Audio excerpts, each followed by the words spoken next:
Le 17 juin 1972, alors que les États-Unis sont en pleine campagne électorale pour la présidence, la police surprend dans l'immeuble du siège du Parti démocrate à Washington 5 hommes. 5 hommes transportant du matériel d'écoute. D'abord pris pour des cambrioleurs, les enquêteurs vont comprendre que l'incident n'est peut-être pas si anodin, et ils auront raison puisque ce jour marquera le début d'un scandale d'espionnage politique sans précédent, l'affaire du Watergate qui mènera tout de même à la démission du président des États-Unis, Richard Nixon.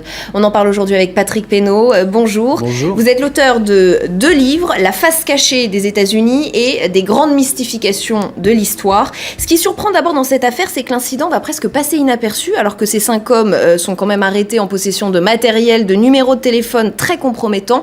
Pourquoi si peu d'intérêt, si peu de questions au début ? Oh, parce qu'on a l'impression d'avoir affaire à un simple cambriolage. C'est une petite affaire. C'est seulement quand on saura qui sont ces personnages que l'affaire prendra une autre dimension. Alors quand même, le 22 juin, lors d'une conférence de presse, le président Nixon va évoquer l'affaire pour la première fois.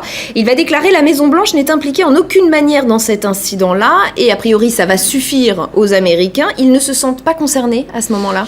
Pas encore. Non, pas encore. Et puis, ce qui les intéresse, c'est le Vietnam et la prochaine élection présidentielle où Nixon va essayer de se faire réélire. Et déjà, il est bien parti. Donc, c'est pour ça aussi qu'il est si confiant en disant la Maison-Blanche n'a rien à voir. Donc, les Américains, n'attachent pas une grande importance à cette affaire subalterne, comme aurait dit le général de Gaulle. Et donc, vous l'avez dit, en novembre 72, Nixon va remporter la présidentielle. C'est quand même une victoire écrasante, l'une des plus écrasantes de toute l'histoire des États-Unis. 47 millions de voix contre 29 pour son adversaire.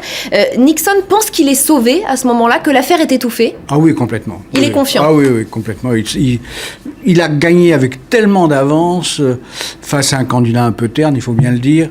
Et puis, il a déjà commencé à rapatrier les boys qui se trouvaient au Vietnam. Bientôt, il n'y aura plus que 50 000, alors qu'ils étaient 500 000, il ne faut pas l'oublier. Donc, il a plein de raisons de se satisfaire. Et puis, il a réussi le grand œuvre de sa vie, c'est-à-dire la reconnaissance de la Chine. Ça, c'est pas rien. Sauf que c'était sans compter l'enquête de 2 journalistes du Washington Post qui va faire tout basculer. C'est le rédacteur en chef du Washington Post, d'ailleurs, Benjamin Bradley, qui va mettre à temps plein sur cette affaire 2 jeunes journalistes assez inexpérimentés. Oui, ils sont assez jeunes, oui, effectivement. Et puis, ils n'ont pas encore brillé. Mais ces journalistes ont compris que, ils le diront d'ailleurs, que l'affaire puait. Voilà. Et parce que eux, ils ont compris assez vite, ils ont découvert assez vite que les cambrioleurs du Watergate, les plombiers du Watergate, comme on va les appeler, sont en relation de façon concrète avec la Maison-Blanche. Et surtout avec un organisme qui touche de près la Maison-Blanche, qui était le Comité pour la réélection du président Nixon. C'est un certain Mitchell, John Mitchell, l'ancien attorney général, qui préside ce comité. Or, dès qu'on peut faire apparaître les liens entre ces cambrioleurs et l'entourage proche de Nixon, ça commence à sentir mauvais, effectivement, comme le disent Woodward et Bernstein. Quand on le dit plus poliment. Alors, ces 2 journalistes, c'est Bob Woodward et Carl Bernstein.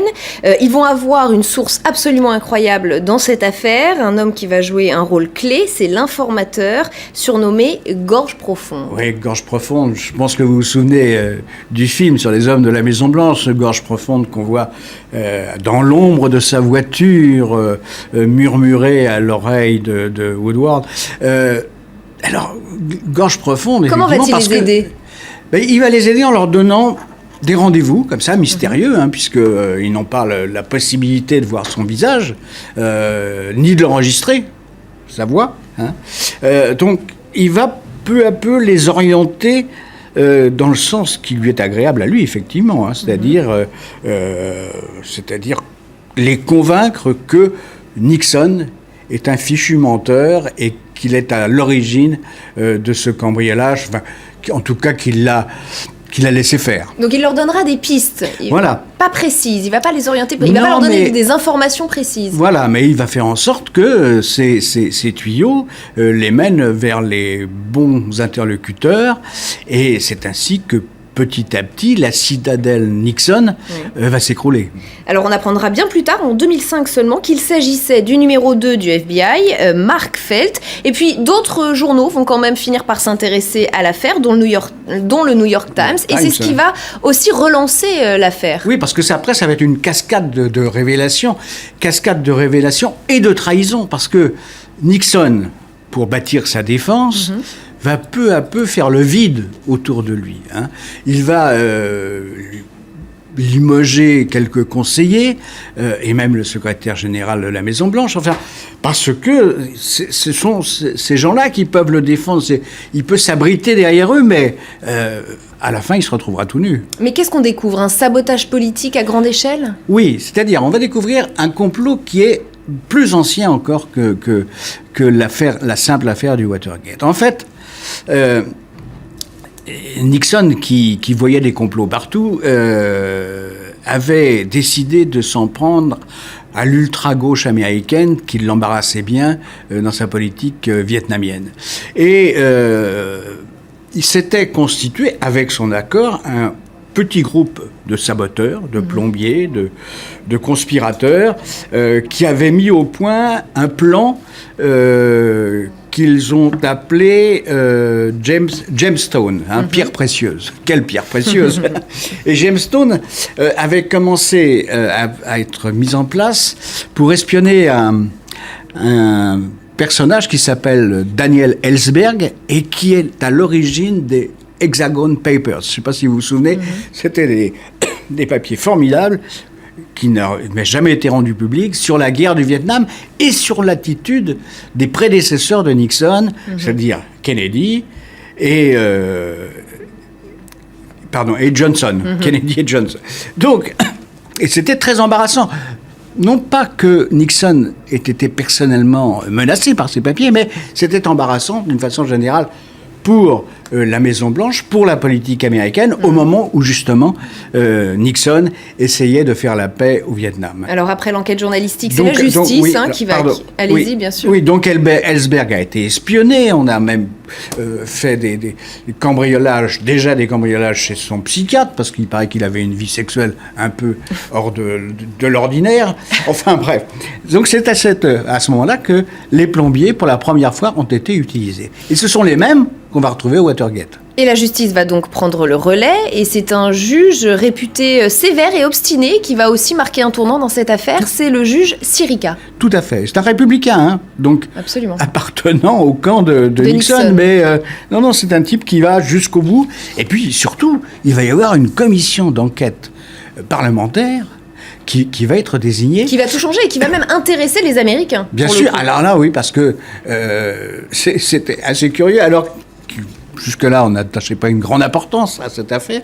À partir du moment où il y a une commission d'enquête et où les séances de cette commission d'enquête vont être télévisées, alors là, l'affaire devient un film policier formidable. Et vous savez qu'aux États-Unis, une commission d'enquête a pratiquement tous les pouvoirs.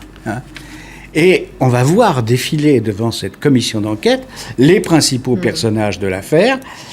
Et là, les langues se délient. C'est là, oui, parce que mentir devant une commission d'enquête sénatoriale, c'est très très grave. Alors, après s'être défendu avec acharnement, pourtant, Nixon va effectivement quitter officiellement ses fonctions le 9 août 1974. Il sera ensuite gracié, puis passera 20 ans à tenter de redorer son image.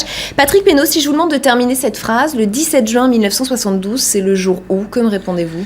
Oh, écoutez, j'ai envie de vous dire, c'est le jour où le quatrième pouvoir a enfin montré son efficacité et son utilité, parce que dans une démocratie, le quatrième pouvoir, la presse, c'est très utile. Le journalisme d'enquête. Merci à vous, Patrick Pénaud, d'avoir été mon invité dans Le Jour où l'information continue sur LCI.